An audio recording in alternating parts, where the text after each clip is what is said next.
इस क्वेश्चन में हमें डिसाइड करना है कि 3 सिचुएशंस फिजिकली पॉसिबल है या नहीं और हर पॉसिबल केस का एक रियल एग्जाम्पल देना है।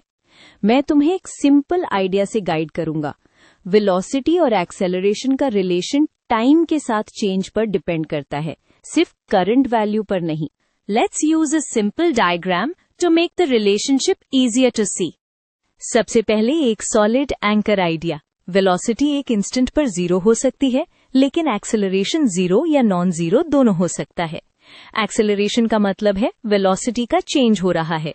तो अगर वेलोसिटी अभी 0 है, फिर भी अगले मोमेंट में नॉन 0 हो सकती है, इसलिए एक्सेलरेशन एग्जिस्ट कर सकता है। पार्ट ए में हम पूछ रहे हैं, कांस्टेंट एक्सेलरेशन हो लेकिन वेलोसिटी 0। ये बिल्कुल पॉसिबल है, बस वेलोसिटी 0 सिर्फ एक इंस्टेंट पर होगी, परमानेंटली नहीं। क्लासिक एग्जाम्पल है, बॉल को सीधा ऊपर थ्रो करो। हाईएस्ट पॉइंट पर मोमेंटेरली वेलोसिटी 0 होती है, पर ग्रेविटी का एक्सेलरेशन कंटिन्यूसली नीचे की तरफ कांस्टेंट रहता है। 0 वेलोसिटी सिर्फ टॉप इंस्टेंट पर होती है, इसीलिए कॉन्ट्रडिक्शन नहीं है।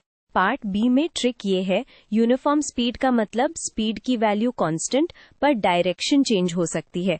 डायरेक्शन चेंज होती है तो वेलोसिटी चेंज होती है, और वेलोसिटी चेंज का मतलब एक्सेलरेशन। इसका best example uniform circular motion है, जैसे सैटेलाइट सर्कुलर ऑर्बिट में या कार राउंडअबाउट पर कांस्टेंट स्पीड से चल रही हो। स्पीड सेम, लेकिन वेलोसिटी का डायरेक्शन हर मोमेंट चेंज, इसलिए एक्सेलरेशन सेंटर की तरफ होता है। स्पीड कांस्टेंट का मतलब सिर्फ मैग्नीट्यूड कांस्टेंट है, डायरेक्शन स्टिल चेंज हो सकता है।